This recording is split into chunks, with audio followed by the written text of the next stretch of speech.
Welcome back here on Live Now from Fox, 11:32 on the East Coast and 8:32 on the West Coast. My name is Josh Breslow, and I'm here to bring you all of your top stories and live events from across the country and the world. Now, we are following some breaking news out of the Middle East, and I do want to take you out to this post right here coming in from the Israel Defense Forces as they say the IDF and ISA conducted a precise strike targeting the senior leadership of the Hamas terrorist organization. For years, these members of the Hamas leadership have led the terrorist organization's operations, are directly responsible for the brutal October 7th massacre, and have been orchestrating and managing the war against the state of Israel.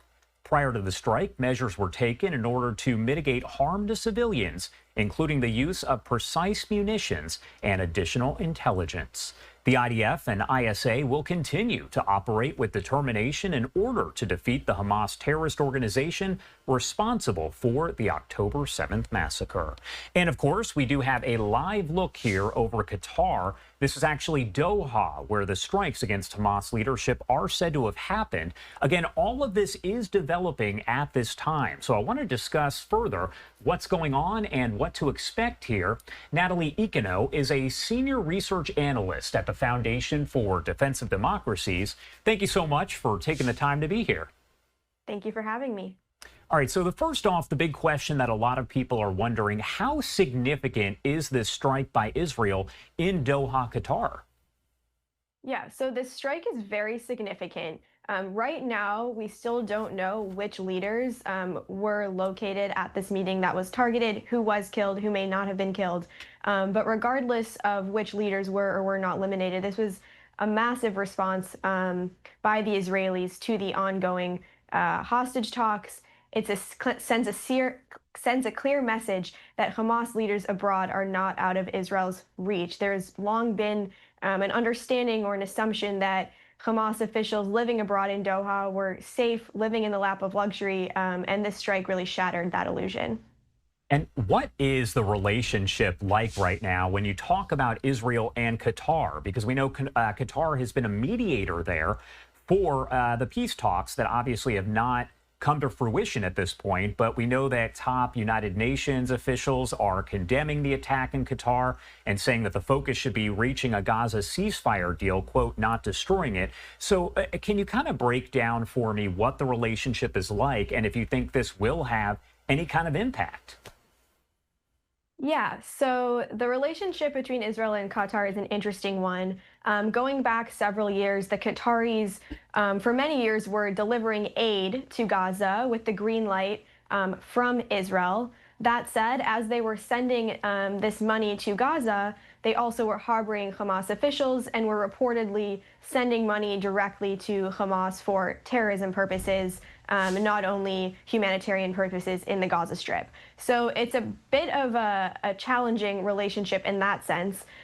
Since the outbreak of the war on October 7th, the Qataris have been intimately involved in hostage talks. They're one of the key mediators alongside the United States and Egypt. And the Qataris have had two successes in brokering ceasefire deals. That said, the war has now gone on for almost 2 years and dozens of hostages remain in Gaza.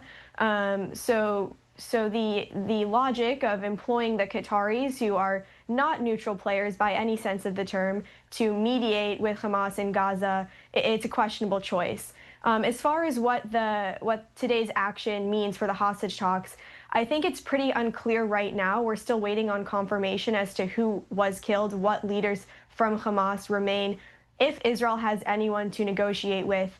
But I think the strike happening in and of itself is a sign that talks weren't really going anywhere, and Israel had to do something big to potentially break a logjam. And I do have a two-part question right here, but first I want to read the statement from Prime Minister Benjamin Netanyahu. This is from the Prime Minister's office. It says, quote, "Today's action against the top terrorist chieftains of Hamas was a wholly independent Israeli operation. Israel initiated it, Israel conducted it, and Israel takes full responsibility."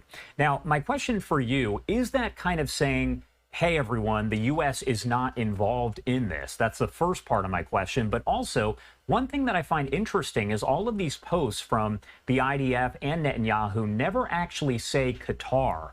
So, again, two different questions there, but want to get your thoughts. Yeah, so I would be pretty surprised if the Trump administration wasn't at least read into this action shortly before it happened. I have seen reports that the Trump administration was aware. A major reason for my surprise is that our largest airbase in the region is located just outside of Doha. We have a pretty close relationship with the Qataris. So it would be very surprising to me if Israel took this action without warning the United States in advance. The lack of mention of Qatar, I think, goes back to that close relationship that the U.S. has with the government there, not just the government, but the country at large. We have lots of investments there. They have investments here. There are partnerships at all levels of government in every sector. And so I think this is a delicate dance that the Trump administration, the Qataris, and the Israelis are going to have to proceed with from here on out, given that Qatar has been harboring these terrorist leaders while also pursuing strong relationships with the United States and other countries in the West with that regard.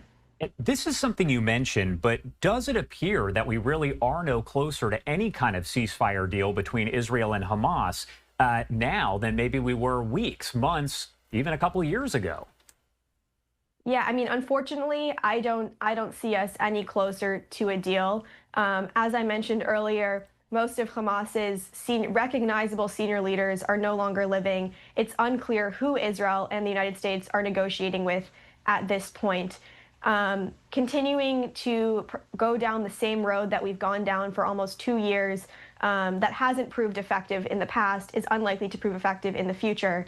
And so I really think there needs to be some sort of change in how we're pursuing these hostage negotiations for something to actually happen and materialize. My last question for you here. What do we need to be watching for over the coming hours and days in relation to all of this as it is developing? I think there are two big things that we should be watching. First is what Israel may or may not do to Hamas leaders living abroad outside of Qatar. So that means Turkey primarily. I wouldn't be surprised if Israel now puts those leaders on high alert. I could also see a scenario in which Israel goes after Houthi leaders living in Oman. Again, this strike really showed that terrorist leaders that directly threaten Israel are not out of Israel's reach, even if they're far away from Israel's borders. The second thing I think we need to be watching for is a potential reset or reckoning with regard to the U.S.-Qatar relationship. This is something that's been long overdue. I think the Israelis really opened the door for the Trump administration to put Qatar's major non-NATO ally status under scrutiny, re-up long-standing terror finance concerns, potentially crack down on Al Jazeera. There are several things that the U.S. should be doing to hold Qatar accountable for its more adversarial behavior, and the Israelis really set the stage for us to do that. All right, Natalie Ecanow, thank you so much for taking the time to join us here and help break it all down. We'll see how this develops and what new information we get really in the coming hours and days. Thank you again. Thank you for having me.